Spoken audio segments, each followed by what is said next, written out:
I caught my brother and sister on camera, robbing my apartment. When I pressed charges, my parents disowned me. Now, they're stalking me, and I'm living in fear. But the truth is more twisted than anyone could imagine. I'm a 32-year-old guy living on my own in a small apartment downtown. I have two younger siblings, Jennifer, 29F, and Timothy, 27M. We grew up in a pretty dysfunctional household in the suburbs. Our dad, Ryan, was a workaholic accountant who was rarely home. When he was around, he'd often criticize us for not meeting his impossibly high standards. Our mom, Linda, struggled with depression and spent most days in bed or zoned out in front of the TV. As the oldest, I tried to step up and take care of my siblings. I'd make sure we had food to eat, help with homework, and try to keep the peace when our parents fought. Jennifer and Timothy started acting out from a young age. I remember when Jennifer was 8, she got caught shoplifting candy from the corner store. Instead of punishing her, our mom just shrugged it off, saying, "At least she's eating something." Timothy had anger issues and would often get in fights at school. When he was 10, he put another kid in the hospital by pushing him off the jungle gym. Our dad's response was to bribe the other family not to press charges, then take Timothy out for ice cream to cheer him up. As we got older, Jennifer and Timothy's behavior escalated. In high school, Jennifer started hanging out with a rough crowd. She'd come home drunk or high, miss days of school, and steal money from our parents' wallets. Timothy got into drugs and joined a local gang. He'd disappear for days at a time, then show up covered in bruises and asking for cash. Through all of this, I tried to stay on the straight and narrow. I worked hard in school, got a part-time job at 16, and focused on building a stable future for myself. I'd try to talk to Jennifer and Timothy about turning their lives around, but they'd just laugh it off or tell me to mind my own business. Our parents continued to enable Jennifer and Timothy's behavior. They'd give them money whenever they asked, bail them out of trouble, and make excuses for their actions. Meanwhile, I was expected to be the responsible one and help clean up everyone else's messes. When I was 18, I moved out to go to college. It was such a relief to finally have some peace and stability in my life. I worked my way through school, got good grades, and landed a solid job in marketing after graduation. Jennifer and Timothy's lives, on the other hand, continued to spiral. Jennifer dropped out of community college after one semester and cycled through a series of dead-end jobs and toxic relationships. Timothy never even finished high school. He's been in and out of jail for petty crimes and drug offenses. Over the years, Jennifer and Timothy have stolen thousands of dollars worth of stuff from me. It started small, a few 20s missing from my wallet when they'd visit, DVDs and video games disappearing from my shelves. But it escalated quickly. When I was 25, I came home from work to find my apartment ransacked. My TV, laptop, and several other valuables were gone. I later found out Jennifer had made a copy of my key, and she and Timothy had robbed me while I was at work. When I confronted them, they denied everything. Our parents told me I should be more understanding because Jennifer and Timothy were going through a rough patch. A couple years later, Timothy actually stole my car. I had loaned it to him for a job interview, and he never brought it back. I found out he had sold it to a chop shop for drug money. Again, my parents made excuses and pressured me not to go to the police. These are just a couple examples. There have been countless other incidents over the years: stolen cash, forged checks, items missing after family gatherings. Every time I confront Jennifer and Timothy, they either deny it or make up some sob story about why they had no choice. And our parents always take their side, telling me I need to be more forgiving and supportive. I've tried everything I can think of to help Jennifer and Timothy. I've offered to help them find jobs, get into rehab, go back to school, but they always refuse or flake out after a few days. It's like they don't want to change or take any responsibility for their lives. Last month was the final straw. I went on a week-long work trip to a conference in Chicago. When I got home, I found my apartment had been completely cleaned out. My TV, laptop, gaming systems, even most of my clothes and kitchenware, all gone. I checked my security camera footage and saw clear video of Jennifer and Timothy breaking in. They made multiple trips over several days, basically moving everything of value out of my apartment. I was devastated and furious. I called the police and filed a report. Then I called my parents to let them know what happened.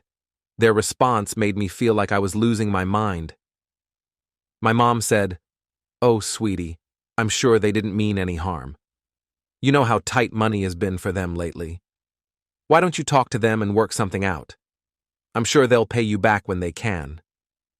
I couldn't believe what I was hearing. I told my parents I was done enabling Jennifer and Timothy's criminal behavior. I said I was pressing charges unless they returned my stuff and paid me back for damages within 24 hours. My mom started crying, saying I was tearing the family apart. My dad got on the phone and started yelling at me.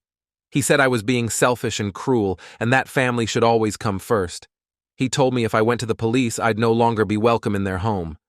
Jennifer and Timothy are now blowing up my phone. Timothy sent me a long, rambling text about how he's hit rockbot Ryan and really needs my help to turn his life around. Jennifer left me a voicemail alternating between cursing me out and sobbing about how she might be pregnant and doesn't know what to do. My parents keep calling and leaving guilt-tripping messages. They say I'm overreacting and being unnecessarily harsh. They're pressuring me to drop the charges and just forgive Jennifer and Timothy like family should. I'm standing firm so far, but the whole situation is taking a huge emotional toll. I've had trouble sleeping and concentrating at work. I feel angry and betrayed, but also guilty and conflicted. Part of me wonders if I'm doing the right thing. I don't want to cut off my entire family, but I'm at my wit's end. Jennifer and Timothy have stolen from me countless times over the years. I've lost so much money and stuff. More than that, I've lost my sense of safety and trust. I'm tired of being the responsible one while everyone else gets away with treating me like crap. I keep thinking back to our childhood. I remember one Christmas when I was 14, I had saved up all year to buy Jennifer and Timothy special gifts. A necklace for Jennifer and a video game Timothy really wanted. I was so excited to give them something nice. But when I went to wrap the presents, I found they were gone. Jennifer and Timothy had searched my room, found the gifts, and taken them. They ended up re-gifting them to their friends. When I told our parents, they just laughed it off as kids being kids. They didn't make Jennifer and Timothy apologize or replace the gifts. I was crushed. But I realize now that was just the beginning of a lifelong pattern. Am I wrong for finally putting my foot down? Should I give Jennifer and Timothy one more chance?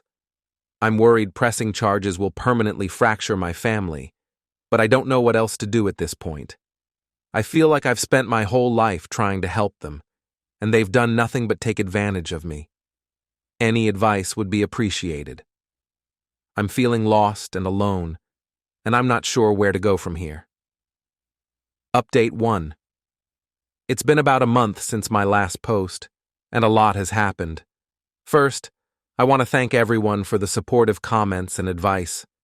It really helped me stay strong through all this.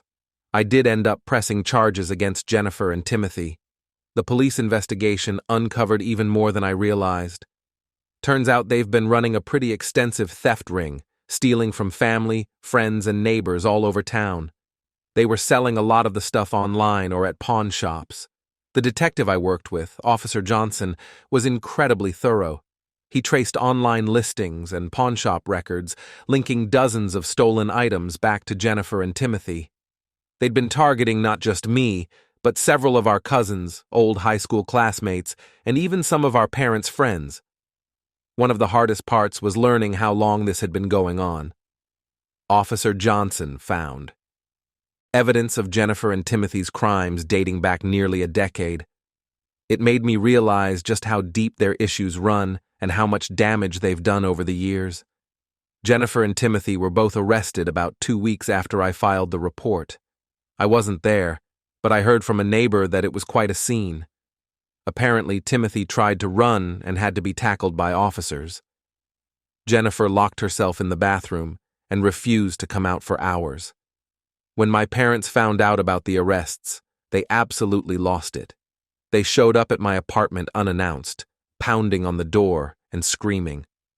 When I opened up, my dad immediately started yelling in my face. He called me every name in the book: selfish, heartless, a terrible brother. He said I was dead to him for betraying the family like this. My mom was sobbing hysterically, saying I was destroying everyone's lives. She begged me to drop the charges, offering to pay me back herself if I would just let it go. When I refused, she slapped me across the face. I was in shock. My mom had never been physically violent before. My dad saw red when that happened. He shoved me hard against the wall, getting in my face and threatening me. I had to physically push him away and tell them both to leave before I called the cops. They finally left, but not before my dad punched a hole in my apartment wall. The next couple weeks were awful. My parents rallied the extended family against me. I got nasty calls and messages from aunts, uncles, and cousins calling me selfish and heartless. My mom's sister, Aunt Karen, left me a particularly vicious voicemail saying I was worse than the devil for turning on my own blood. A few relatives I'm closer to reached out privately to offer support. My cousin Jake, who had also been stolen from by Jennifer and Timothy, thanked me for finally taking action. But most of the family has ostracized me completely. Jennifer and Timothy both took plea deals to avoid a trial. They're each going to serve about 18 months in prison, plus 5 years probation and having to pay restitution. I got most of my stolen stuff back, though a lot of it was damaged or had clearly been used roughly. Seeing Jennifer and Timothy in court was surreal. They both looked terrible, strung out, unwashed, with dark circles under their eyes. Part of me felt guilty seeing them like that, remembering them as the little kids I used to look after. But a bigger part of me felt relief that they were finally facing consequences for their actions. The hardest part of all this has been the total fracturing of my relationship with my parents. They're still 100% on Jennifer and Timothy's side. They visit them in jail every week, but won't even speak to me. My mom sent me one message saying I'm dead to her for putting her babies in prison. My dad apparently tells anyone. Who'll listen that I'm a sociopath who set up Jennifer and Timothy to get revenge for our difficult childhood? It hurts more than I can express. I keep thinking back to happier times, family vacations when we were kids, holiday dinners, my college graduation when my parents seemed so proud of me. It's hard to believe those same people now view me as a monster for refusing to let their other children continue to abuse and steal from me. I know I did the right thing, but the price has been so high. I've lost almost my entire family. The few relatives still speaking to me walk on eggshells, clearly uncomfortable with the whole situation. I feel isolated and alone a lot of the time. I'm in the process of moving to a new apartment across town and changing my phone number. I'm going to take some time to heal and figure out what kind of relationship, if any, I want with my family going forward. I'm also looking into therapy to work through all this trauma and dysfunction. Right now, I'm focusing on rebuilding my life. I'm throwing myself into work, trying to reconnect with old friends I'd drifted away from, and looking into some volunteer opportunities to feel less alone. It's a slow process, but I'm trying to stay hopeful. Thank you again to everyone who encouraged me to stand up for myself. It's been incredibly difficult, but I finally feel like I'm breaking free from the toxic family dynamics I've been trapped in for so long. I'm not sure what the future holds, but for the first time in a long time, I feel like I'm steering my own ship instead of drowning in everyone else's chaos. Update 2. It's been about 6 months since my last update. A lot has changed, both good and bad. The good news is that I'm doing much better personally. I love my new apartment and neighborhood. It's a bit further from the city center, but it's quiet and I feel safe here. I've made some great friends in my building and through a local running group I joined. I've even started dating someone. Her name is Alexis, and we met at a work event. She's kind, funny, and refreshingly drama-free. It's still early days, but I'm cautiously optimistic. Therapy has been really helpful in working through my family issues and building healthier relationships. My therapist, Dr. Martin, has been helping me set boundaries and work through the guilt and conflicted feelings I have about cutting off my family. The bad news is that things with my family have only gotten worse.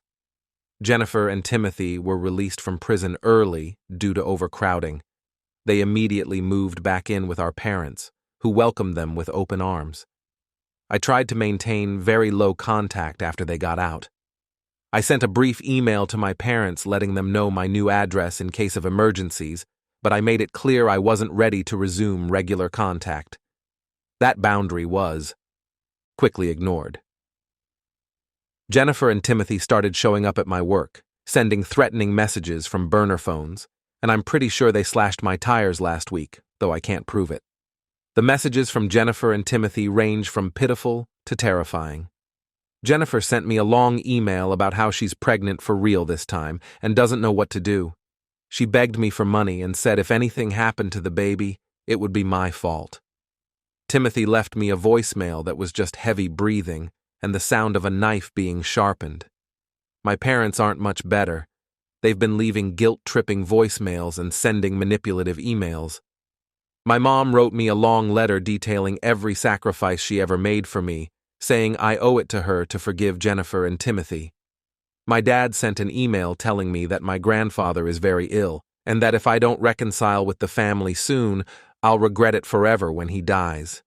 I've been saving all of these messages as evidence, but I'm not sure what good it will do. The police seem reluctant to get involved without clear proof of a crime.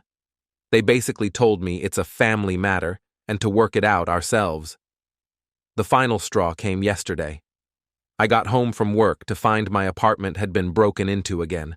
This time, they trashed the place, spray painting "snitch" on the walls and destroying a lot of my belongings. They slashed my couch, smashed my TV, and poured bleach on most of my clothes. The worst part is that they destroyed a box of old family photos I had, baby pictures, holiday snapshots, photos of my grandparents who have passed away. Those are irreplaceable, and it breaks my heart to lose them. I'm certain it was Jennifer and Timothy, but I don't have proof. I filed another police report, but without evidence there's not much they can do. I'm looking into a restraining order, but I'm not sure how effective that will be given how easily they've ignored boundaries so far. My parents are still enabling Jennifer and Timothy's behavior. They called me ranting about how I must have done something to provoke this attack and how I should just forgive my siblings. When I told them I was considering a restraining order, they threatened to disown me, again, and said they'd testify against me in court if I tried it. I'm at a loss. I don't want to have to move again or live in fear, but I also don't know how to make this stop. The police seem unwilling to do much without hard evidence. I'm considering hiring a private investigator to gather proof of Jennifer and Timothy's actions, but I'm worried about the cost and whether it would even help. This whole situation has really opened my eyes to how toxic my family is. As much as it hurts, I'm seriously considering cutting contact with all of them for good. I'm tired of being the scapegoat and punching bag for everyone else's issues. The hardest part is feeling so alone. Most of my extended family still won't speak to me. The few who are in touch mean well, but they don't really understand what I'm going through. They keep pushing me to reconcile, saying things like, "But they're your family, and blood is thicker than water." Alexis has been incredibly supportive through all of this. She's helped me clean up the apartment and has been staying over to help me feel safer. But I worry that all this drama will eventually be too much for her, and she'll decide I'm not worth the trouble. I could really use some advice on how to protect myself and move forward. Has anyone dealt with stalking, harassment from estranged family members? Any tips on gathering evidence or pursuing legal action? I'm feeling pretty lost and scared right now. Dr. Martin says I need to prioritize my safety and mental health, even if that means cutting off all contact. But it's so hard to let go of the hope that someday we could be a real family again. I keep remembering the good times, like when Jennifer and I would stay up late talking about our dreams for the future, or when Timothy and I would team up to pull pranks on our cousins at family reunions. But then I remember all the pain and betrayal, and I know I can't keep living like this. I'm constantly looking over my shoulder, jumping at every noise, afraid to answer my phone or check my email. It's no way to live. I'm considering changing my name and moving to a different city, but the thought of starting over completely is overwhelming. Plus, I worry that if I disappear, Jennifer and Timothy will just turn their anger on someone else in the family. For now, I'm taking it one day at a time. I've installed better security in my apartment, and I'm being extra cautious when I go out. Alexis and some friends have been taking turns staying with me so I'm not alone. I'm trying to focus on the positive things in my life, my job, my relationship, my new friends. But it's hard to enjoy anything when I'm constantly waiting for the other shoe to drop. If anyone has been through something similar or has any advice, I'd really appreciate it. Thank you for listening to my story. Update 3. It's been almost a year since this all started, and I think I'm finally reaching a resolution, though not the one I hoped for. After my last update, things escalated further with Jennifer and Timothy. They kept showing up at my work and home, despite the restraining order I managed to get. One day, Jennifer created a scene in the lobby of my office building, screaming about how I'd ruined her life and threatening to hurt herself if I didn't talk to her. Security had to escort her out, and my boss pulled me aside to express concern about how my personal issues were affecting the workplace. Timothy's behavior became increasingly erratic and frightening. He left dead animals on my doorstep and sent me photos of himself outside Alexis's apartment. The final straw was when he followed me into a parking garage late one night, cornering me and pulling out a knife. I managed to get away unharmed, but it was terrifying. Through all of this, my parents continued to enable and defend Jennifer and Timothy. They showed up at my apartment with them multiple times, trying to force a reconciliation. When I refused to let them in, they'd stand outside yelling and making a scene until my neighbors called the police. The private investigator I hired gathered solid evidence of Jennifer and Timothy violating the restraining order, as well as committing other crimes. There was video of them keying my car, audio of threatening phone calls, and proof that they were behind a series of harassing emails sent to my work colleagues. I took this evidence to the police, and Jennifer and Timothy were both arrested again. This time, they're facing serious prison time. We're talking 5-10 years each. The prosecutor said their prior convictions and the severity of their ongoing harassment campaign make this a very serious case. My parents have completely lost it. They're draining their retirement accounts to pay for expensive lawyers for Jennifer and Timothy. They've also stepped up their harassment of me, blaming me for destroying the family. My dad even tried to get me fired by telling my boss I had a drug problem. I've made the difficult decision to completely cut contact with my entire family. I've blocked their numbers, moved again, and I'm in the process of legally changing my name. It's drastic, but I don't see any other way to protect myself and find peace. It's been incredibly hard and lonely at times. The loss of my family, dysfunctional as they were, has left a huge hole in my life. Holidays are especially tough. Last Christmas, I found myself sitting alone in my apartment, looking at the few family photos I have left and crying. But I'm slowly building a new support system. Alexis has been my rock through all of this. We're talking about moving in together once my lease is up. I've also grown closer to some colleagues who have become good friends. We have weekly game nights, and they insisted on throwing me a birthday party last month. I'm focusing on healing and building a life free from the chaos and abuse I grew up with.